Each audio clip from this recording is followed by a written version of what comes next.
Hi, this is Randy Stone. I cover the Nightbeat for the Chicago Star. Stories start in many different ways. This one began with a brawl in an alley and ended up with a murder that just missed.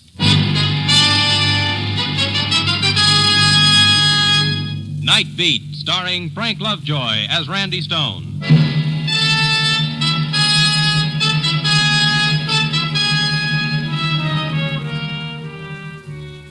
Dayside, a reporter more or less walks in the sun.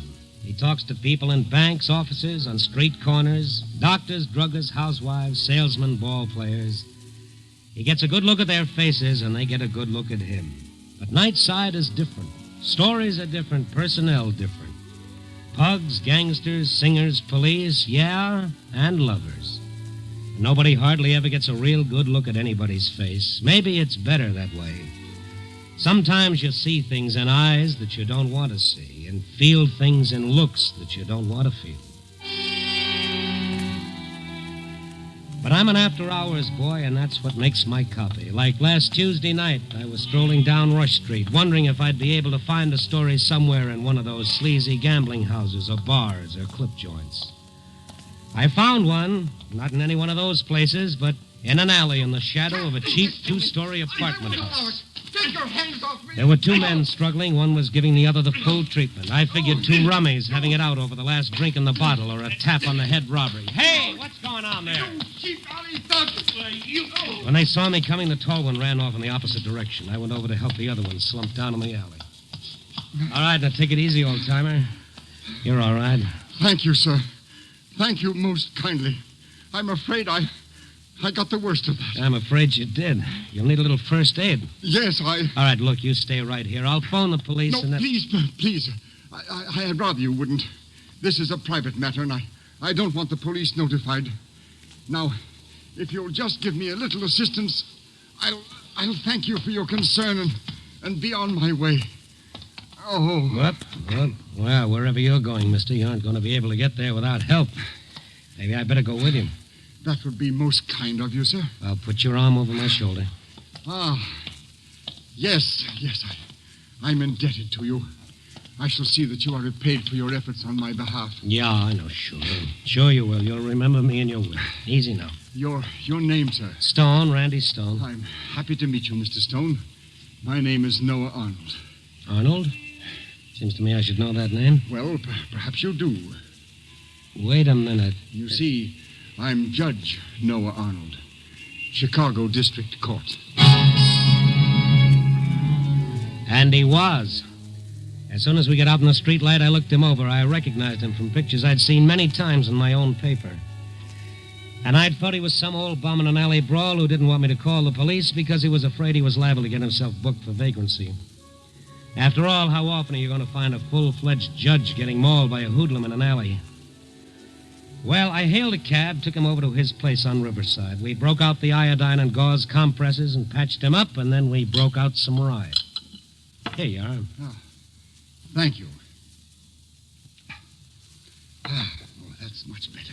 Well, Judge, I guess you live now. Oh, thank you kindly, sir. I suppose I owe you an explanation of what I was doing on Rush Street, Mr. Stone. Now, you don't owe me anything, Judge. I think I should tell you that after the name Stone come two more words, Chicago Star. You're a newspaper reporter? Yes, I'm one of those. When a man in your position takes a beating in a Rush Street alley and doesn't yell coppers, somebody's liable to think it has the makings of a good newspaper story. So if you're trying to keep something to yourself, Judge, I'd better run along and get my ears out of here. Wait, Mr. Stone, wait. You're the man I can talk to, I'm sure. And I must talk to someone. Well, I'd be glad to listen, Judge. Thank you.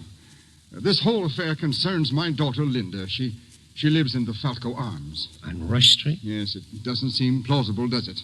Oh, not exactly, Judge. The Falco Arms isn't what you'd call a little bit of heaven. Oh, to say the least. Mr. Stone, in the last year, Linda's become interested in the psychological aspects of crime. And she felt that she must reside in an atmosphere such as Rush Street affords, and study firsthand the operations and the lives of some of the criminal elements known to reside there. Mm-hmm. Well, that's certainly the place to write an encyclopedia on the subject.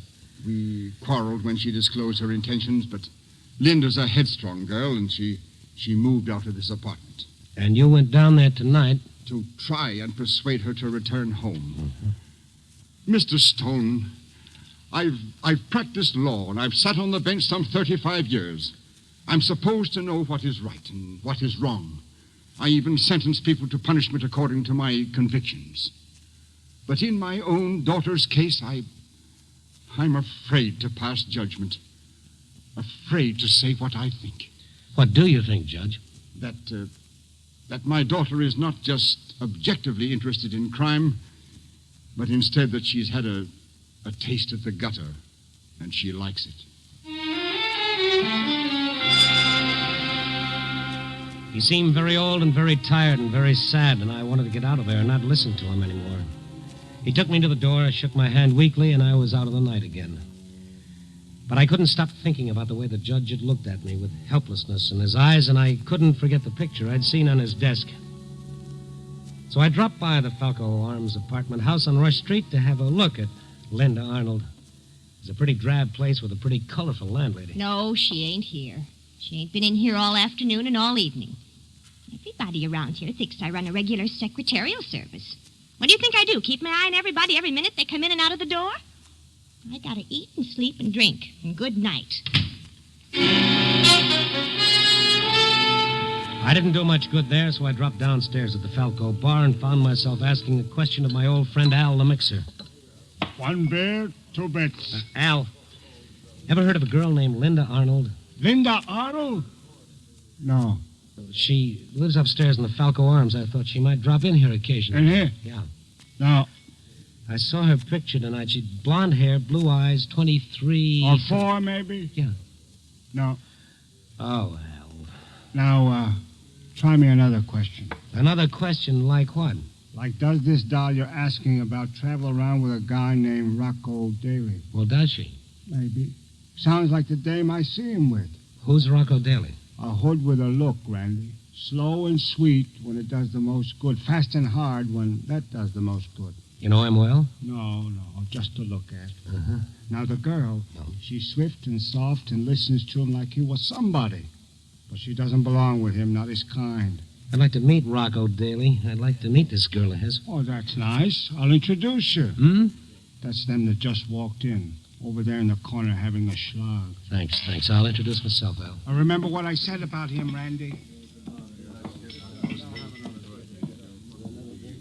Hello, Rocco. How's tricks? I don't know you, Mr. Beat It. Yeah, I don't know you either, but I'd like to. Oh, suppose you tell me why. I'd like to say hello to this pretty girl. Go on, Beat It. I'll say hello anyway. Hello, Linda. How are you? Who are you? Do you know this guy, Linda? No, Rocco, I never saw him before in my life. You telling me the truth, baby? Why, sure. Sure, she's telling you the truth, Rocco. She never saw me in her life, same as you. You never saw me either. My name is Randy Stone. I'm a reporter. Well, blow off. Get lost, scram, drift before I run you through a typewriter full of knuckles. I got friends around here, too, Rocco. The bartender, the owner, those 3 fellows over at that booth. Go on, you bother me. Linda, I'm a friend of your father's. I came here to see you, but it doesn't look like we can do much talking with Junior here around. What about my father? Go on, beat it, Stone. You see, we really can't do much talking with him around. We really should talk, but, well, I'll see you. It worked. She started to get up and follow me, but he pulled her back in the booth with him. I stepped outside and waited. A couple of minutes later, she came out alone. Mr. Stone, I only have a minute. Please tell me why you've been looking for me. As I said, Linda, I'm a friend of the judge. My father. Uh-huh. Mr. Stone, tell him I'm not in any difficulty. Tell him I know exactly what I'm doing and that I think it'll be invaluable when I'm practicing law. You sure you aren't going a little too far? Did my father pose that question? No, I did. He doesn't even know, Rocco. Your father was beaten up in an alley tonight when he came down looking for you. Oh, no. Oh, yes. Was he hurt badly? Well, not too much. Lucky for him, I came along in time. The brave man beating him up ran when I yelled at him. The criminal element, you know. He shouldn't have come down here. He doesn't know about these things. And you do, huh? Look, don't you think you ought to go home right now, sort of straighten it all out? Yes, and I will, Mr. Stone. But I can't. Not now, not tonight. Why? I've got something terribly important to do. I simply can't tonight, but first thing in the morning. Well, then, thanks for that much. Oh, Linda. Yes? Be careful of Rocco. I've seen his kind. Don't worry, Mr. Stone. I can take care of myself.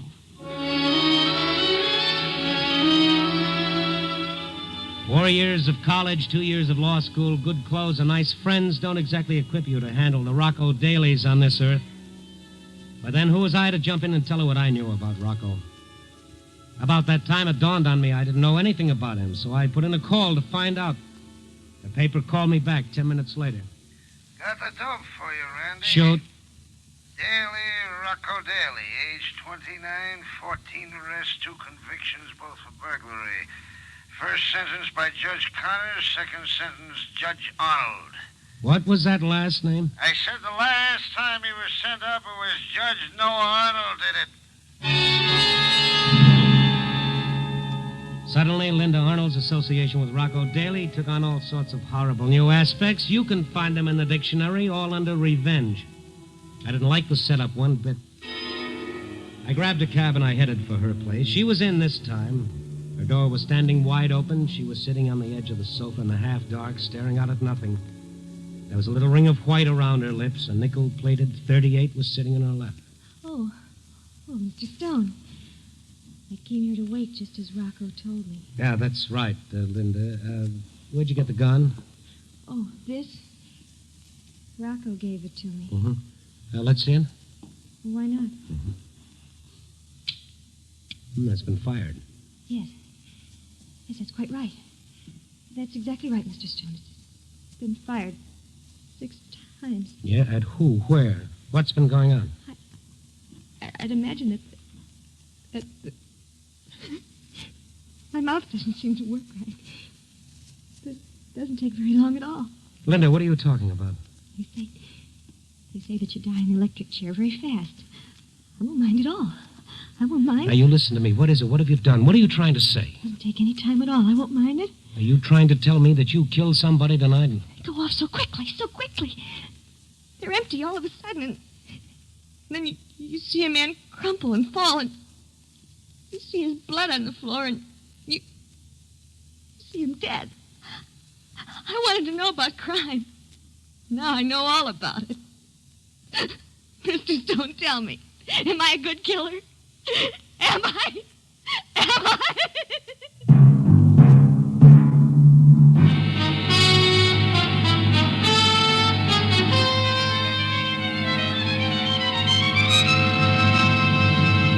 NBC is bringing you Nightbeat, starring Frank Lovejoy as Randy Stone. And now back to Nightbeat and Randy Stone. Linda Arnold was too broken up to say anything logical at the moment, so I flagged a cab, put her in it, and told the driver to head for my place. On the way, she said not a word. When we got to my place, I thought the thing to do first was to pour a couple of drinks into her before I started asking questions, and that's just what I did. She was better, but she still had a lost look in her eyes. Stop staring at me. What do you want me to say? Well, anything that'll make sense. I want to help you. I'm sorry I dropped the glass. Well, that's all right. If I'm going to help you, I have to know more than I do. I can't tell it. We'll try. It'll ruin his daughter, a common murderer. Linda, the more you cry, the more time we're wasting. Come on, please, snap out of it. Oh, it's just that I'm so mixed up. All right, I'll try. Good. Rocco Daly said he was going to pull a burglary. I tried to talk him out of it. I even offered him money if he needed it. But he just laughed. All right, now, wait a minute. Start back further. How'd you ever get tied up with Rocco Daly? Well, my father made arrangements so our college class could visit some prisons. We visited Joliet one afternoon. I started talking with one of the prisoners. It was Rocco Daly.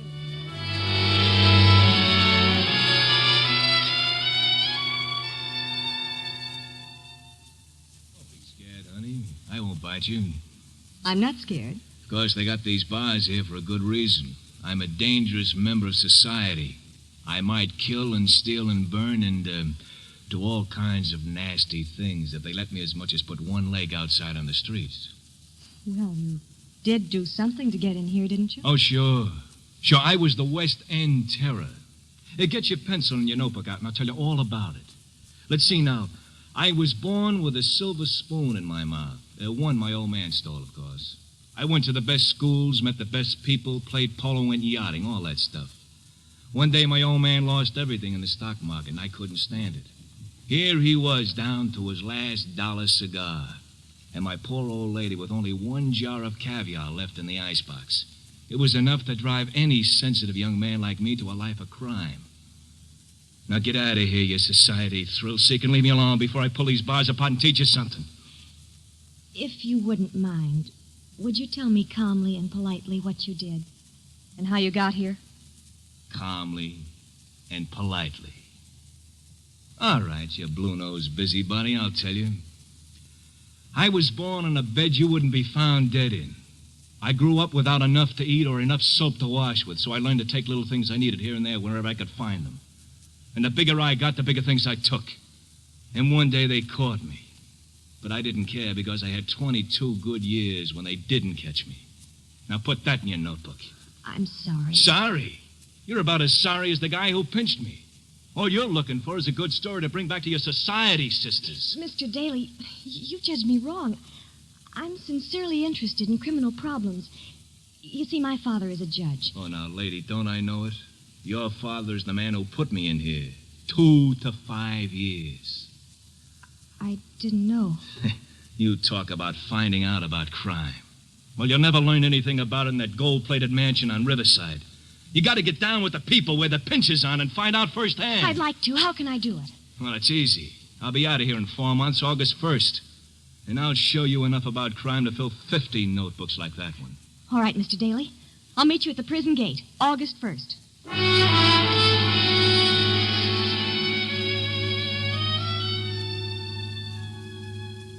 And you actually met him? Yes. He said I had to live his kind of life to really know what I was trying to find out. Fine. So you end up in a murder. I know. I knew it was the wrong thing to do. I didn't belong there. I wish I were dead. No. Don't start that again. Now, you've got to tell me about tonight, exactly what happened, and try to remember everything. Well, he said he was going to knock over a safe in a warehouse. Which one?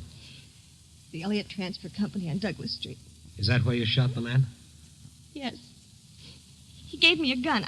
I was afraid to carry it, but he said it was the only way I could actually get the feeling a criminal has on a job.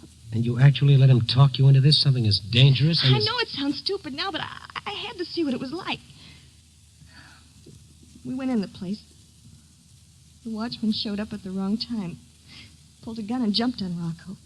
Rocco lost his gun and yelled, "Shoot, shoot, Lyndon." Before I knew what I was doing, I did shoot. The watchman screamed and fell. There was blood. Steady, now take it easy, Linda. Rocco examined him. The watchman was dead. What you need is a sedative. I didn't have any sleeping tablets, but in the Stone household, hot lemonade laced with a little rye always did the trick. So I watched her until it took effect. Gradually, she stopped crying and her eyelids slid shut. I went into the living room, closed the door to the bedroom, and called Sergeant Kalski at police headquarters. What's on your mind, Randy? Look, Kalski, you got a homicide report from somewhere down on Douglas Street, the Elliott Transfer Company? No, Randy. We haven't had a homicide report from anywhere tonight. Well, I just got a tip. The watchman was shot there in an attempted safe job. Where'd you get the tip? Well, never mind. Take it for what it's worth. I'll get right on it. Thanks, Randy. Well, don't thank me. Right then, there was just one thing I wanted to do, find Rocco Daly. If he hadn't already gone into hiding, I thought I had enough friends around Rush Street to help me ferret him out. 1 hour and 2 $5 bills later, I finally picked up a tip that he'd gone into the Red Eagle, a combination pool room and bar. I knew the man who ran it, Biceps Bill Candless, accurately named. Hello, Randy. Hello, Bill. Seen a guy named Rocco Daly around? Yeah, a couple of weeks ago. What? A friend of mine just saw him come in here. I'm a friend of yours, ain't I? You see him anywheres around and about? Well, what about the back room? I tell you, I ain't seen him. Mind if I take a look myself? Yeah. Well, I think I'll take a look anyway. Randy, I'm not used to being called a liar, even by you. I might get so mad as to rap you over the head with this pool cue. Bill, I don't get the pitch. Look, maybe we're friends, but I make my living down here. I got to get along with an awful lot of people. You don't bring me no business. They do. You can look around the hall all you want, but stay out of the back.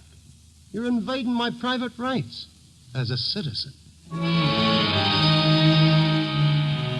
I was more moved by the thickness of his bicep and the size of the pool cue in his hand than by the snatch of civil liberties he threw at me. So I rented a table, played a quiet little game of three-cushion, keeping my eyes open all the while. It was time well spent. 15 minutes later, I was surprised to see a man in a battered hat and a brown trench coat hurry out of the back room. I caught up with him just outside. He might have been a great judge, but he was no actor. Oh, Stone. I knew I made a grievous mistake talking to you earlier tonight. You're just following me looking for a juicy tabloid story. Judge, I wasn't following you. I ran into you by accident. Well, then leave me alone and go on your way.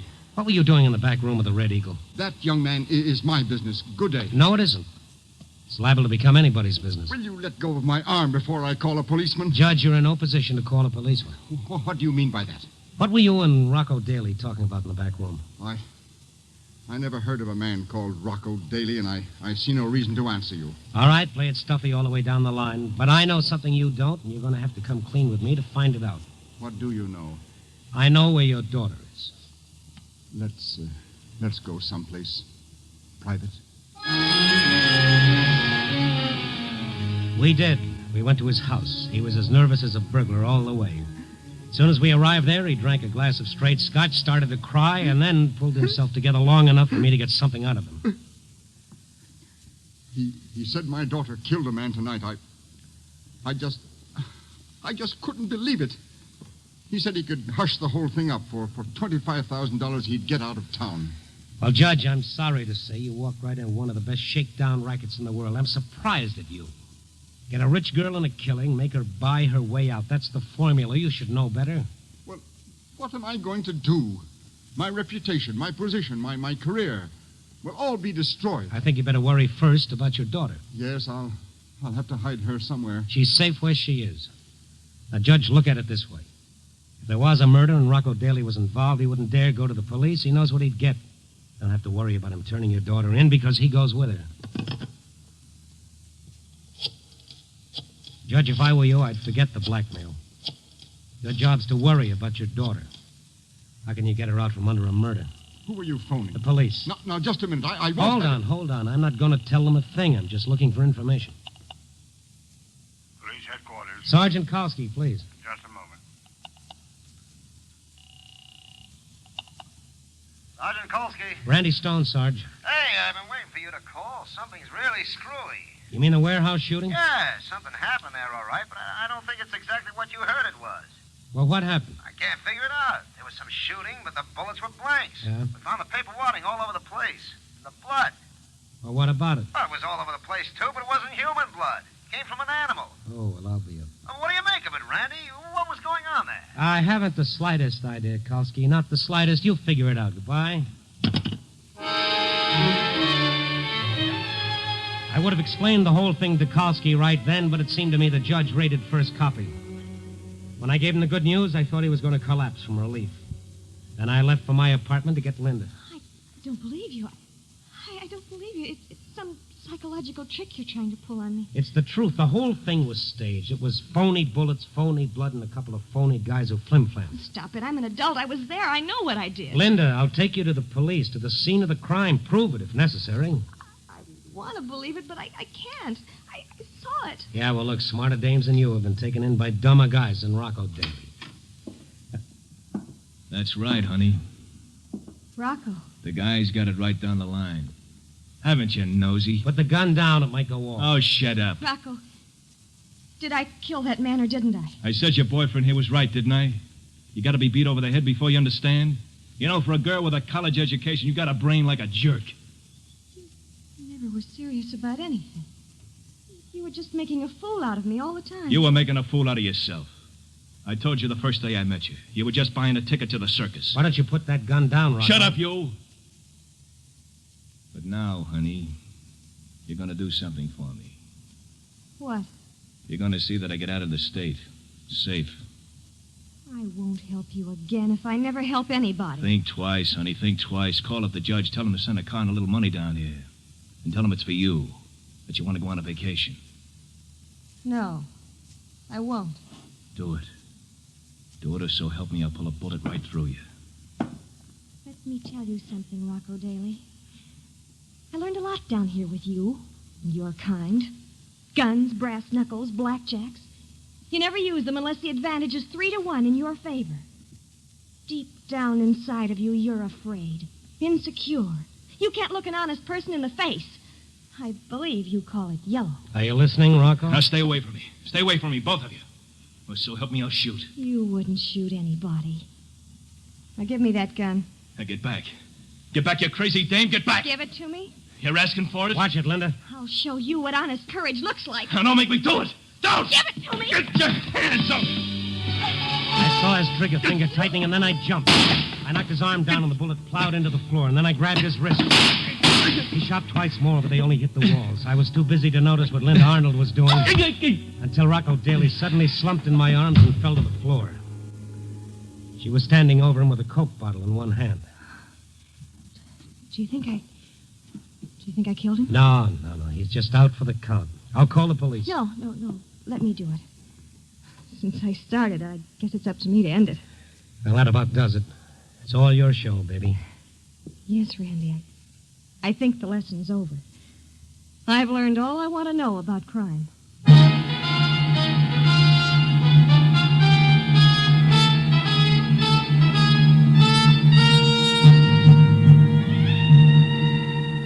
Well, it's early morning now, and I hope the right people are all back in the right pigeonholes, and Linda's had her look-see at the other side of the tracks. You know, I hold no brief against looking in on your neighbor once in a while to see what he's doing. How can I? I make my living that way. But there's a right way to do it and a wrong way. The right way, you make a friend. The wrong way, you get punched in the nose. So, if you decide to poke into somebody else's life, make sure you know what you're after. Because it's easy to misjudge your neighbor, particularly since it's an even money bet you don't even understand yourself. Copy, boy.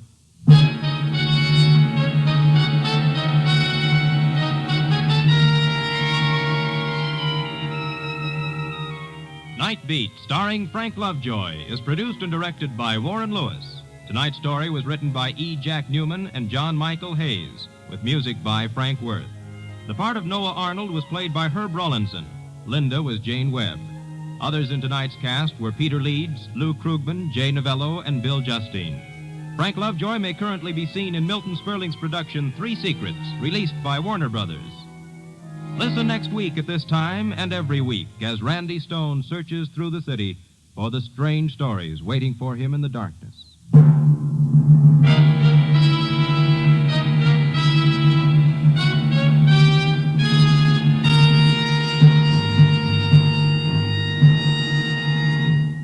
Nightbeat came to you from Hollywood. 3 chimes mean good times on NBC. The chimes ring for Dennis Day and Judy Canova tomorrow night on NBC. Dennis gets himself into more merry and mischievous mix-ups, but manages to extricate himself in time to sing in his beautiful tenor voice. And speaking of singing, Judy Canova prepares to go operatic tomorrow because her special guest on the Judy Canova Show is Ezio Pinza. Chester William Bendix Riley speaking. Now hear Counter Spy on NBC.